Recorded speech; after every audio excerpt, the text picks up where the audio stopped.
Sobre una cultura de la tolerancia en Colombia, podcast 17. Empezamos a hablar ahora profundamente de la educación. Este ejercicio va a arrancar con un repaso rápidamente, como terminamos en el podcast anterior, con lo relacionado a la tolerancia y la intolerancia, la lectura y la no lectura. Entonces, bueno.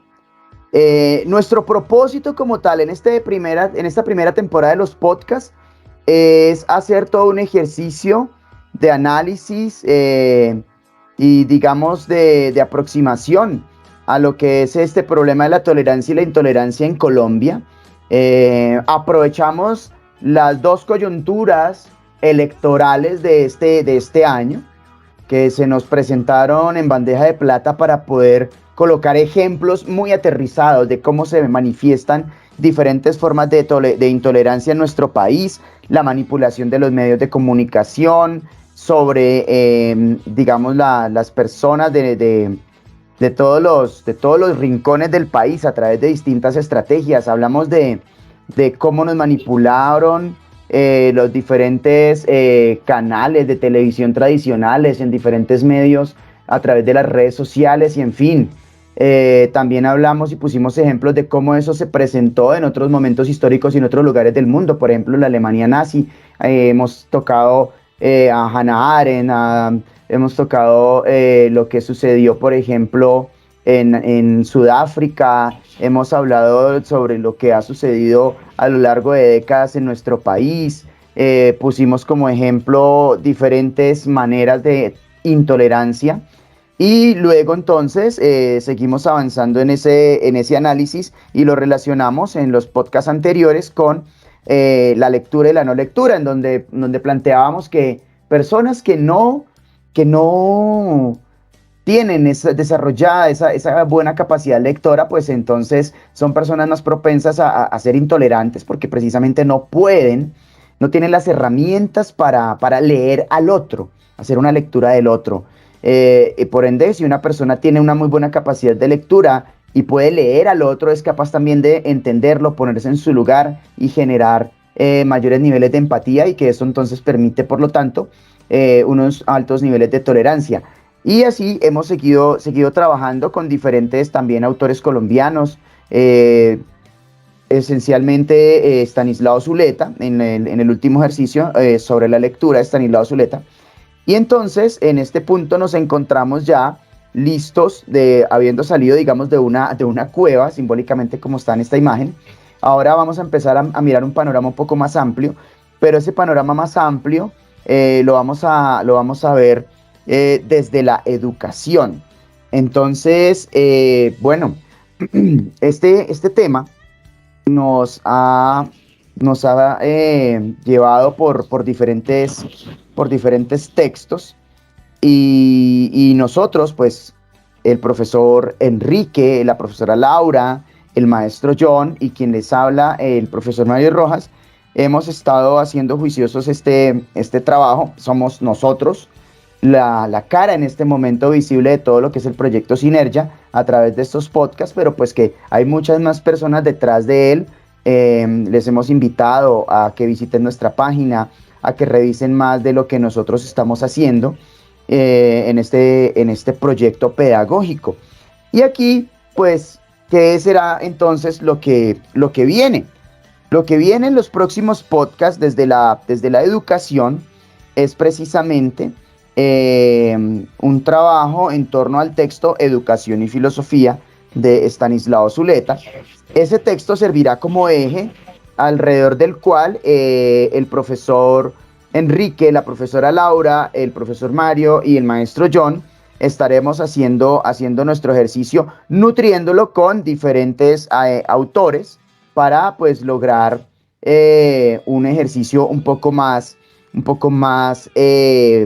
preciso, un poco más objetivo. Yo hablaré desde un texto que me fascina de Fernando Savater, que se llama El valor de educar. Y en el valor de educar nos plantean algo muy interesante, y es lo que quiero dejar planteado en esta en esta introducción para darle la palabra a mis compañeros, a mi compañera, y es, nacemos humanos, pero eso no basta. Es necesario también llegar a serlo.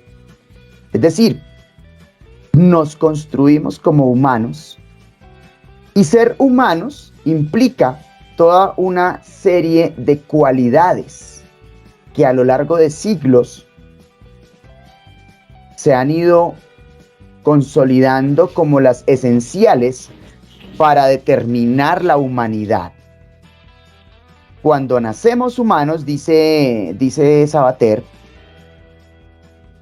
cumplimos biológicamente, pero debemos avanzar hacia la construcción de la humanidad, y ese avance se da a través de un proceso educativo. A través de la educación llegamos a ser humanos. Quiero iniciar con ese planteamiento para que luego podamos irnos explayando en los próximos podcasts, ir profundizando en estos espacios acerca de todo lo que la educación tiene para ofrecernos, como tal vez, y sin de pronto temor a equivocarme, la mejor herramienta que tiene la humanidad para mejorar. Desde hace muchísimo tiempo la educación ha sido la mejor apuesta para mejorar. Los países que han logrado superar grandes dificultades relacionadas con la violencia, con los problemas ambientales, con los problemas sociales, lo han hecho a través de la educación. La educación es una gran apuesta, en la que todos nosotros debemos también poner un granito de arena. Entonces, muy buenas tardes, Laurita, muy buenas tardes, maestro John, muy buenas tardes, profe Enrique. Nuevamente acá retomando los podcasts. ¿Cómo les va? Muy buena tarde, profesores presentes. Buenas tardes. Muy buena tarde. Bueno, entonces el día de hoy, como les decía, vamos a retomar el ejercicio en el orden en el que tradicionalmente lo hacemos. Voy a compartir las diapositivas del profe Enrique para darle la palabra y que él haga la introducción también de lo que él va a empezar a organizar durante esta tanda de podcast que vienen. Luego entonces la profe Laurita y finalmente el maestro John nos hará sus aportes para apuntar hacia el cierre. Entonces, profe Enrique, cuando su merced lo considere, me puede ir diciendo que vaya a la siguiente diapositiva. Listo, muchísimas gracias. Buenas tardes a todos y todas. Laura, maestro John, profe Mario. Listo, entonces, en esta nueva etapa del podcast y del proyecto Sinergia, yo quiero profundizar en particular en filosofía, ciencia y educación, en estos tres conceptos. Y para hacerlo, me voy a basar en tres autores. Entonces, si quieres, cambiamos la diapositiva. El primer autor, pues, que voy a tratar en esta nueva etapa del podcast es Immanuel Kant. Como ustedes bien saben, pues, Immanuel Kant fue un filósofo del siglo XVIII. ¿En qué quiero profundizar, digamos, con él? En esta frase que él tiene, y es una frase demasiado usada, en donde dice: no se puede aprender filosofía, solo se puede aprender a filosofar. Entonces, digamos, dice Kant ya en esta famosa frase cuando se habla de la presencia de la filosofía en la enseñanza. Digamos, normalmente se usa esta cita para afirmar que la asignatura de filosofía no tiene como objetivo, digamos, el aprendizaje o, digamos, de una serie de datos y contenidos, sino que lo que se intenta es llegar al ejercicio de la capacidad de pensar. Entonces es mirar cómo existe primero esta relación entre filosofía y educación. Para ello también es necesario, digamos, ahondar en su noción epistemológica, que en este caso es el criticismo. ¿Por qué el criticismo? Porque el criticismo se encuentra en el medio entre el dogmatismo y el escepticismo. Ya iré después ahondando en estos conceptos, ¿sí? Entonces a esta primera parte pues la voy a denominar no se puede aprender filosofía, solo se puede aprender a filosofar. El segundo autor en el que me gustaría profundizar, profe Mario, si me puedes colaborar, es John Dewey. Digamos, nosotros pues conocemos mucho de pronto de la pedagogía de Dewey, porque es un referente, digamos, a la hora de estudiar en pedagogía, digamos, de este tema del constructivismo, de la escuela laboratorio, etcétera. Entonces, me gustaría tomar en consideración a John Dewey. Siento que es una figura muy importante para hablar de esta relación entre filosofía, ciencia y educación. Y como estoy haciendo este recorrido histórico, partiendo desde el siglo XVIII con Kant, voy a partir desde el siglo XIX y XX con John Dewey. Entonces a esta parte del podcast, cuando empiece a profundizar en él, la voy a denominar como educación, filosofía y democracia. Las temáticas que digamos en las cuales me voy a guiar son las siguientes. Voy a partir, digamos, de la noción epistemológica de Dewey. La noción epistemológica parte del concepto de experiencia, de ahí se empieza luego a profundizar en la teoría de la investigación, que viene relacionada con la investigación científica. De la investigación científica llegamos a la pedagogía, y de la pedagogía podríamos ya empezar a hablar de democracia y moral. Entonces vemos cómo se va haciendo esta construcción para finalmente llegar al ámbito moral. Pero tenemos que en algún punto partir por la filosofía. Bueno, cabe señalar que John Dewey también es uno de los precursores, digamos, de lo que ya había señalado anteriormente, que es la escuela laboratorio, el constructivismo y, digamos, la filosofía para niños. Y a partir de toda esta construcción, hay un concepto que se esconde detrás, que es la relación transaccional. De eso también me encargaré de señalar mucho más adelante. Y el tercer y último autor en el cual me gustaría profundizar es Paul Feyerabend. Entonces, siguiendo este recorrido histórico, digamos, partiendo desde Kant en el siglo XVIII, partiendo en el siglo XIX y XX con John Dewey, pues también en el siglo XX, pero ya después en la segunda década del siglo XX, pues encontramos a Paul Feyerabend. Acá, digamos, hay un texto que me parece muy curioso de él y es un poco transgresor y se titula ¿Cómo defender a la sociedad de la ciencia? Sí, cualquiera diría, pero ¿cómo así? Bueno, lo que apunta, digamos, Paul Feyerabend es que en la escuela, y esto también va, digamos, ligado a lo que es ciencia y educación, es que en la escuela a los niños se les enseñan hechos científicos a muy temprana edad. Entonces constantemente los niños repiten que listo, esto es un hecho científico porque simplemente lo dice la ciencia. A lo que apunta Paul Feyerabend es que estos hechos científicos se enseñan de la misma manera como se enseñaban hechos religiosos hace más de 100 años. Entonces acá podemos, digamos, ver una crítica muy fuerte hacia la ciencia, a cómo se está enseñando ciencia en las escuelas, porque lo que nos está diciendo Feyerabend es que no hay ningún intento, digamos, por despertar esa capacidad crítica del alumno para que él pueda, digamos, ver las cosas en perspectiva. Y uno de los conceptos también que nos va a ayudar a comprender, digamos, este texto de cómo defender a la sociedad de la ciencia es el anarquismo epistemológico. O sea, también suena bastante transgresor. Y lo que sostiene es que, digamos, la ciencia para él no funciona de acuerdo con unas normas fijas y universales, ya que una ciencia que funciona con estas normas fijas y universales no es una ciencia realista, sino que más bien termina convirtiéndose en una ciencia perjudicial y perniciosa para la misma ciencia. Entonces a lo que él apunta es a este anarquismo epistemológico. Entonces, de esta manera y tratando con estos tres autores, voy a poder, digamos, ahondar en esta relación entre filosofía, ciencia y educación, que me parece demasiado importante y es precisamente a lo que estamos apuntando en el proyecto Sinergia. Y eso es básicamente lo que les quería presentar. Muchísimas gracias. Bueno, no, pues quedé, quedé antojado, quedé antojado.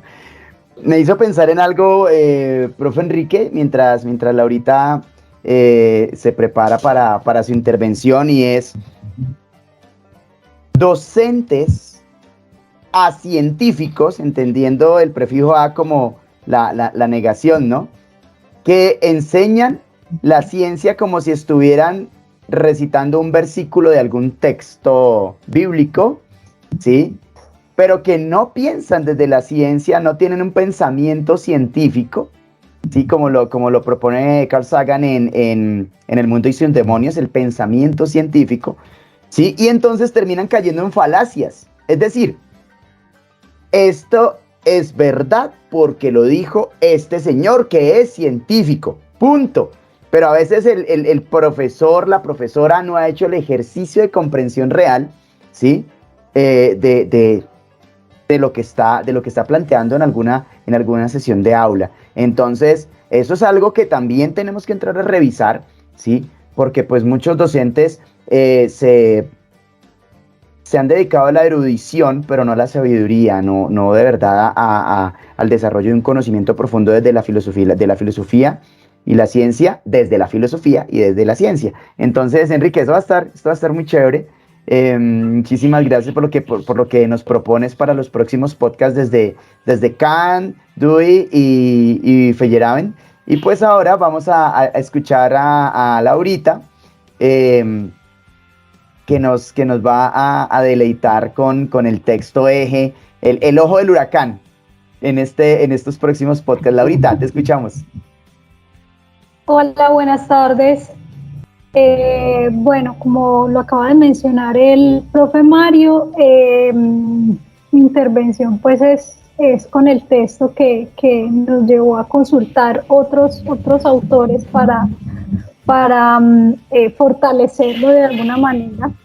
Educación y filosofía realmente es una conferencia que dictó el maestro Estanislao Zuleta, una de tantas.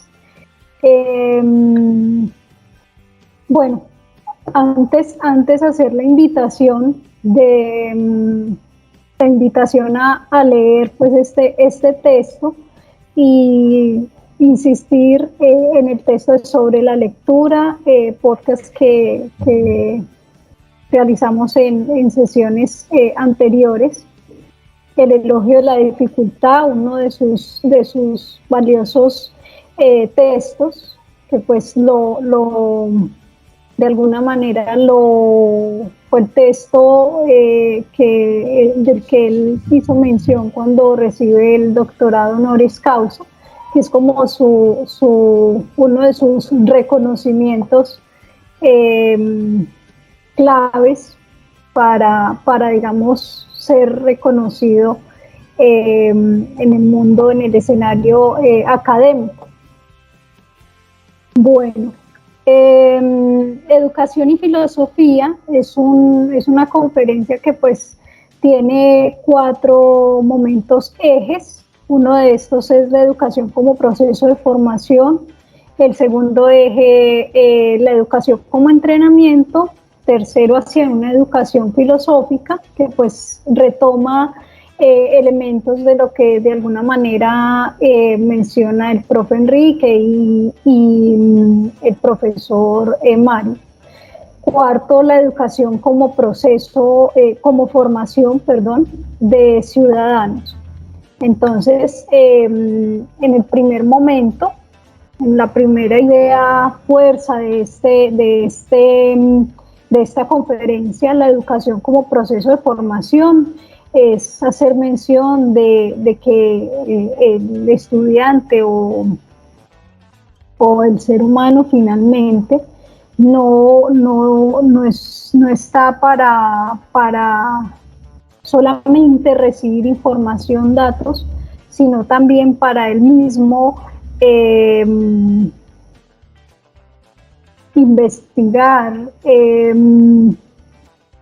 sintetizar de alguna manera esos datos.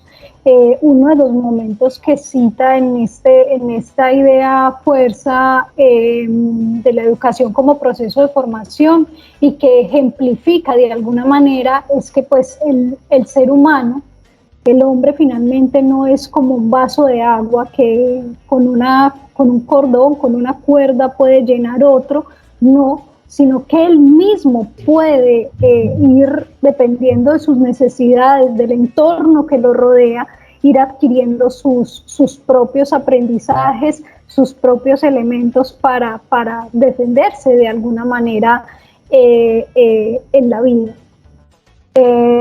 Aquí pues cita finalmente que el hombre finalmente no necesita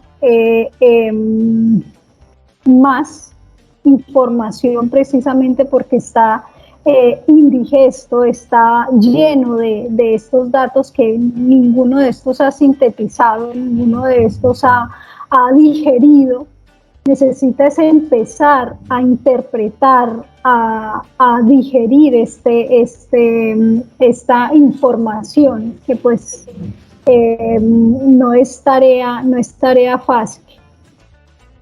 El segundo momento es la educación como entrenamiento. Aquí quiero hacer mención de que en Colombia y en muchos lugares del mundo se ha fragmentado la educación, se han fragmentado las áreas, se han fragmentado todos estos escenarios de aprendizaje con un propósito más económico, de interés monetario, que de interés por el otro. Aquí la otredad, pues, cuando se fragmenta la educación para enriquecerse, la otredad, digamos, no tiene, digamos, participación. Aquí quiero pues hacer mención de uno de los ejemplos que tal vez cita en una de las entrevistas la hija de Estanislao Zuleta, y es los médicos, en el caso de la medicina, por ejemplo, un escenario totalmente fragmentado, porque pues se es médico, pero se especializan en ortopedia, y el ortopedista se especializa es especialista en brazo o es especialista en rodillas, y ese médico que se especializa en todas esas áreas pierde como la integralidad de ese ser, de ese paciente. Deja de lado, por ejemplo, la piel. Si le preguntan algo sobre, en muchos casos, si se les pregunta algo sobre la dermis, sobre la piel, pues esto no lo tiene en cuenta.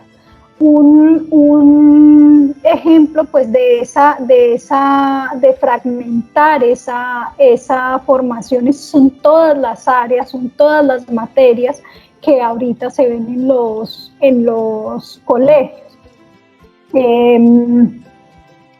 Estas pues son algunas imágenes pues, sobre todo esta, de qué está pasando ahorita con la institucionalidad, de la institucionalidad académica, que es lo que pues sucede. Finalmente se forma para el bienestar del individuo o para que sean máquinas y atiendan pues una industria, un interés particular.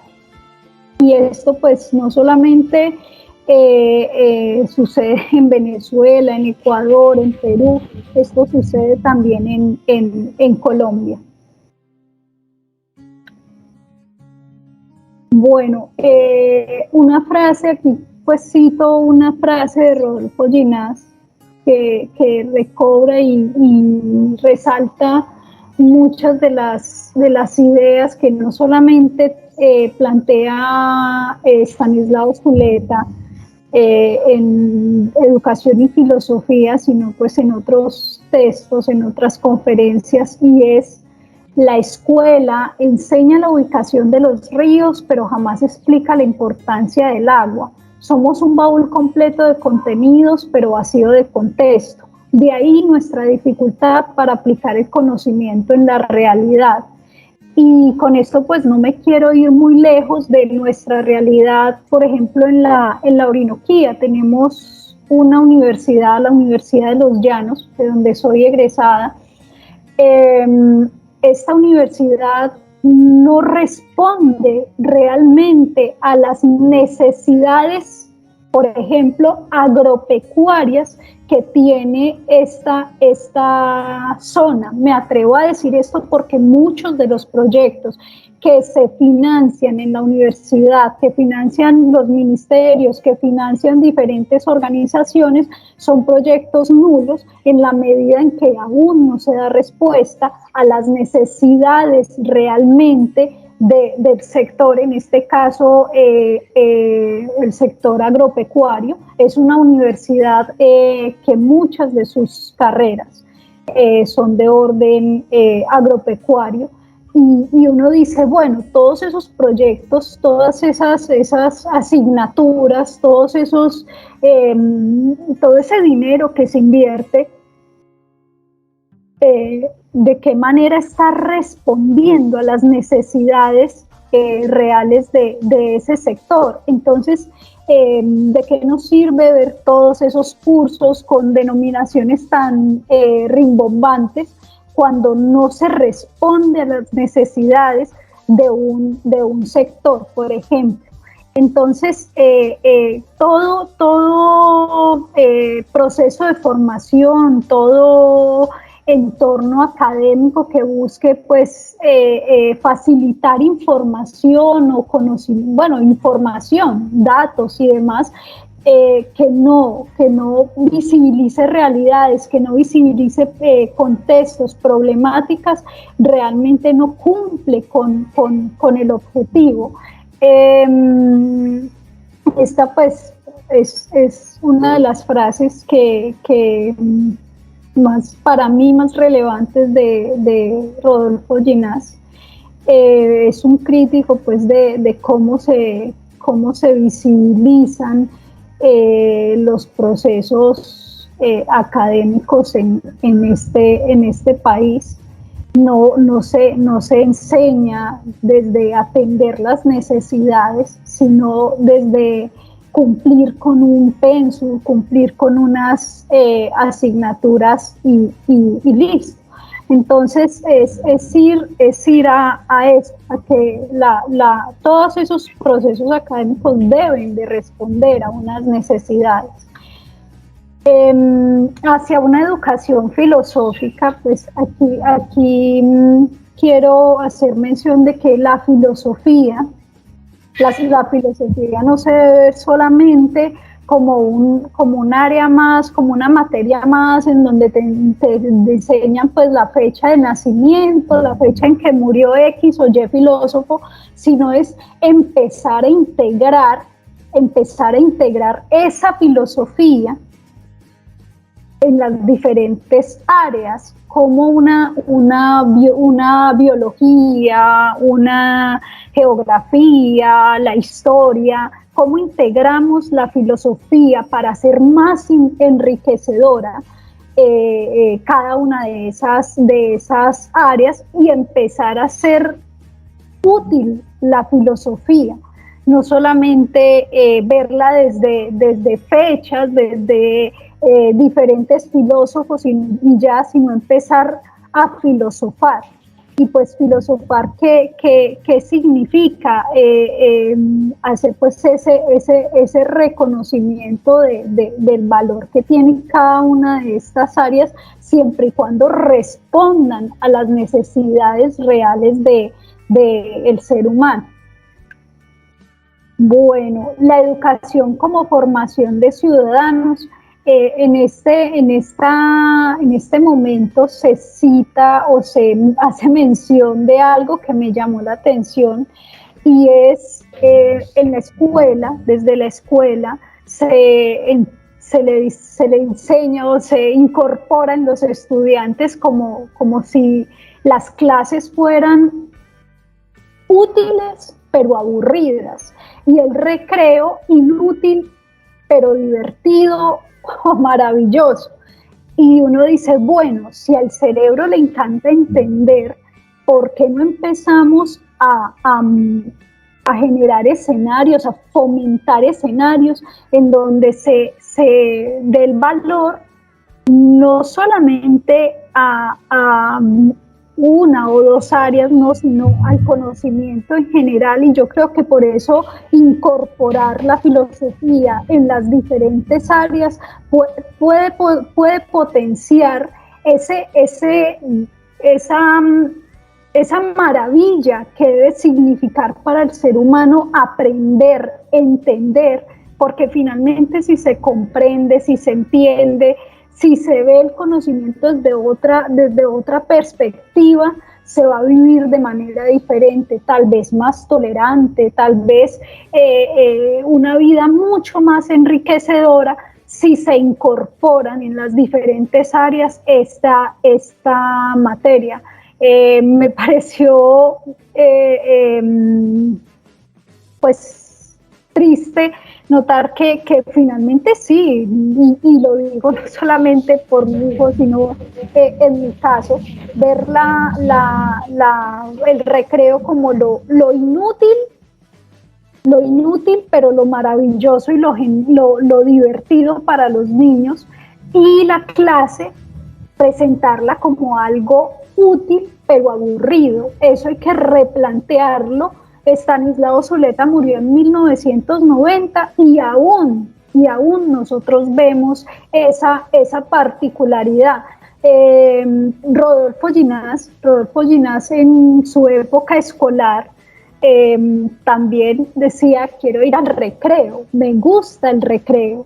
Y qué pasaba con lo demás. Entonces su papá pues le permitía esto, afortunadamente, pero la invitación es a ver la integralidad del ser humano, y empezar a habilitar la biología no como algo aburrido, la historia no como algo aburrido, sino como algo que puede transformar vidas. Pero para mí, lo que he venido revisando y demás, esto se logra siempre y cuando se incorporen dentro de estas áreas eso que pues hace falta, y es la filosofía, no verla como una materia más, como algo más, sino como algo que lo podemos integrar dentro de las diferentes áreas y empezar a reconocer que al cerebro le encanta entender. Si el cerebro comprende, si el cerebro entiende, puede lograr llevar eso no solo a memoria de largo plazo, sino empezar a ver al otro de manera diferente, empezar a ver su propio ser de manera diferente. Y aquí cito pues una frase de Albert Einstein, que es: no considerar el estudio como una obligación, sino como una oportunidad para penetrar en el bello mundo del saber. Entonces, esa es la invitación. Sé que pues es un tema pues bien complejo, en la medida en que cómo hacemos que las matemáticas, que es como el coco de muchos, sea algo apasionante, sea algo que el estudiante le dé el valor que éstas merecen, y empezar a contextualizar con las matemáticas, con la historia, con la biología, con la gramática y demás. Quiero hacer mención de otra cosita, y es muchos colombianos, para tal vez, creo yo, fortalecer esta presentación, y es: muchos colombianos vemos durante 11 años o más inglés. Y si se hiciera eso realmente, si se cumpliera con esto realmente, seríamos una sociedad bilingüe tal vez. Además de bilingüe, la gramática la veríamos con otros ojos, leeríamos, comprenderíamos, escribiríamos desde otras perspectivas, no solo por lo de inglés, sino porque son 11 años. ¿Qué pasa con esos 11 años? Porque pues hasta ahora eso no sucede, las diferentes pruebas pues lo confirman. Muchas gracias y quedo pues atenta a cualquier pregunta.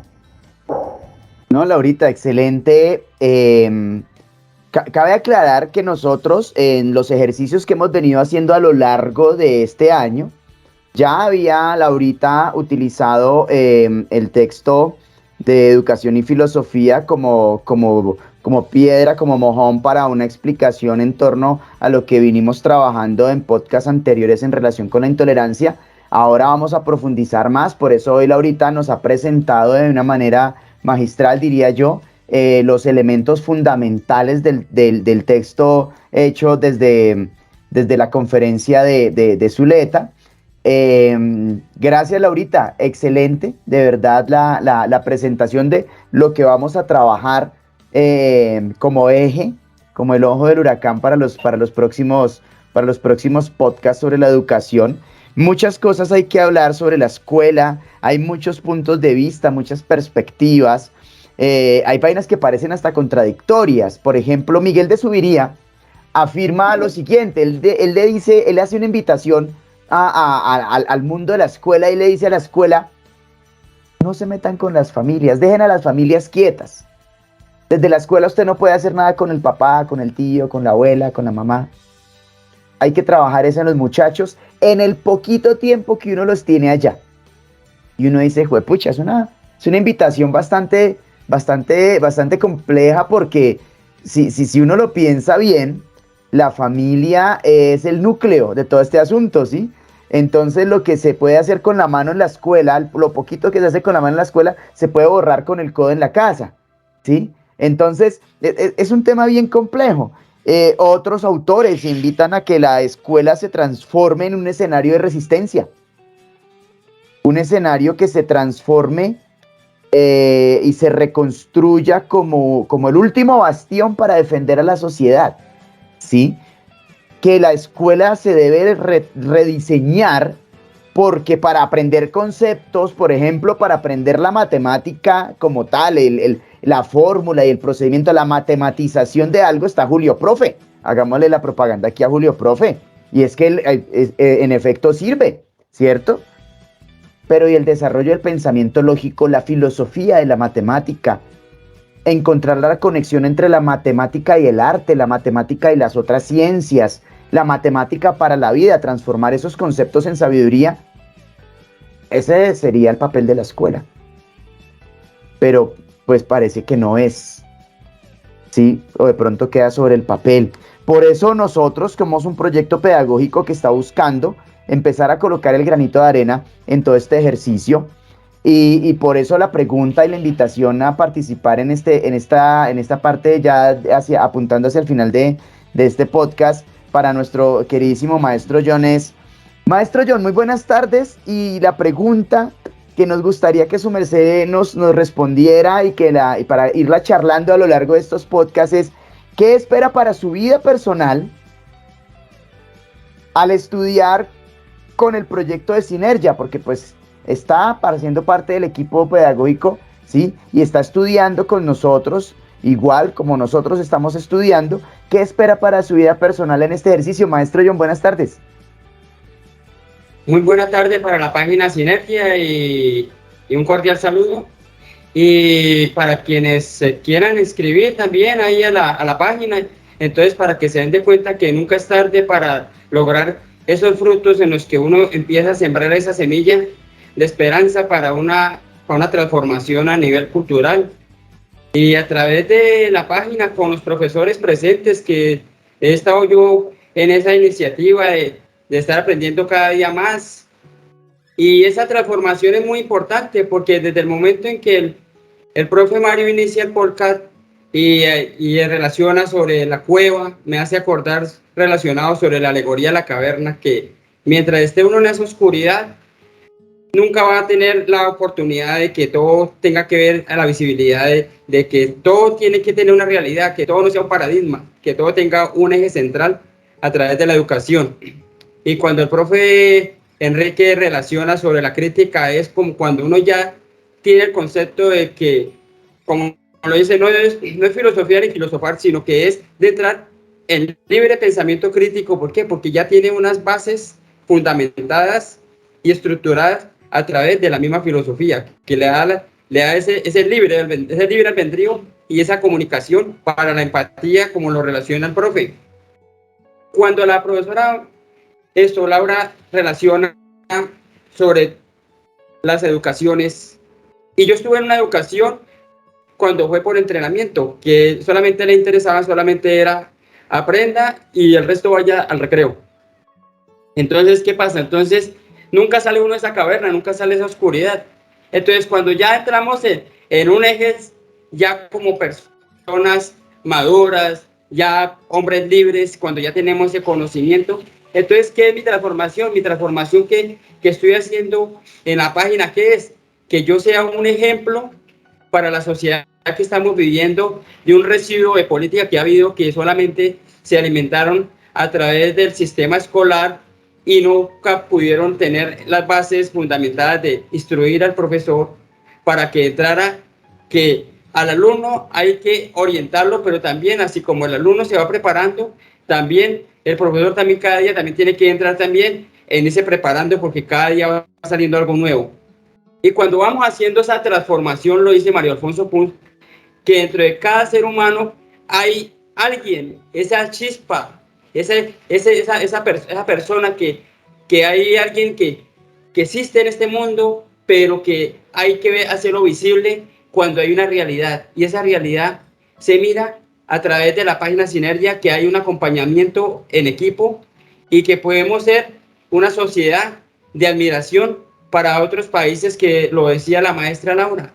Estamos en un país que queremos y aceptamos y le aportamos a que sea esta transformación que llegue a hombres libres que tengan su propia libertad financiera, que tengan su educación y que tengan como misión el estudio, que el estudio es muy importante para quienes carecen de conocimiento. Por eso es que el ser humano anda manipulado a todo momento, porque nunca tiene ese entendimiento y siempre va a vivir en una autoestima de complejo y en una ideología de burguesía, y no va a ser una persona libre que va a tener los conceptos primarios para tener ese aporte a una sociedad. Y me les despido y feliz noche. Maestro John, excelente aporte cuando su merced nos habla de la caverna y la educación como esa herramienta para salir de la caverna, que es básicamente, hace como un resumen súper bien organizado, ¿no? Que resumen, una síntesis, que es distinto que el resumen, una síntesis, ¿sí? Desde la comprensión de cómo todas esas ideologías y todo lo que nosotros hemos venido exponiendo a lo largo de los podcasts este año, podemos nosotros salir de esa caverna desde la educación. Es una invitación, es una apuesta, es un reto, es una carta de navegación, es una ruta, o sea, se le pueden dar muchas cualidades, muchos adjetivos a todo lo que tiene que ver con la educación. Maestro John, de verdad, muchísimas gracias. Cada día se le percibe ese avance. En cada podcast encontramos en el maestro John un avance más notorio, de verdad, porque ha entrado en ese ejercicio juicioso de educarse, ¿sí? Ya no es simplemente saber datos, sino que ya hay un ejercicio reflexivo, un ejercicio crítico y un ejercicio cada vez más profundo. Maestro John, de verdad, muchísimas gracias. Felicitaciones. Yo sé que vamos a seguir por muy buen camino en todo este proceso, todos los que hacemos parte del proyecto. Y es la otra invitación, igual para reforzar la invitación que siempre de una manera muy cordial y muy bonita nos hace el maestro John, es www.sinergia.com. Ingresemos a la página, revisemos. Es un proyecto pedagógico en el que queremos entregar nuestro granito de arena para la construcción de una sociedad libre, responsable, democrática, una ciudadanía de amplios horizontes, donde la escuela ha trascendido los muros y nosotros queremos desde esa perspectiva de una escuela que trasciende los muros, hacer un aporte para la formación de las personas que a bien tengan acercarse al proyecto, ¿sí? Una formación más integral, una información más integradora. Entonces, muchísimas gracias, maestro John. Muchísimas gracias, profe Enrique. Nos quedamos con ese aperitivo, con ganas de seguir trabajando ahorita. Gracias también por el ejercicio de presentarnos esos pilares alrededor de los cuales está construido el discurso del texto de Educación y Filosofía de Zuleta, pues tomado de la conferencia de Zuleta. Entonces, en el próximo podcast seguiremos profundizando poco a poco para ir de la manera más objetiva y más profesional entregando todo este análisis de cómo la educación nos puede ayudar a ser una mejor sociedad. Aquí abajo en la cajita de la descripción del video, pues vamos a dejar unos enlaces nuevamente de la página, el texto de Educación y Filosofía para que lo trabajen, del texto del valor de educar, que también lo vamos a trabajar, y así en los próximos podcasts iremos dejando información. Los invitamos también a la página que colocamos las películas semanales. Estos días, a partir de lo que ha venido sucediendo con las manifestaciones racistas hacia la vicepresidenta Francia Márquez, estamos dejando también unas películas relacionadas precisamente con esta lucha en contra de las manifestaciones racistas que hemos estado viendo. La película de la semana pasada, El médico africano, una película basada en hechos reales, muy bella, y vienen otras películas más también que tratan ese tema. Posteriormente otras películas sobre educación, en fin, seguimos fortaleciéndonos por todos lados. Muchísimas gracias, Laurita. Muchísimas gracias, maestro John, profe Enrique. Y a quienes están al otro lado de la pantalla, los esperamos en el próximo podcast. Gracias. Gracias, hasta luego.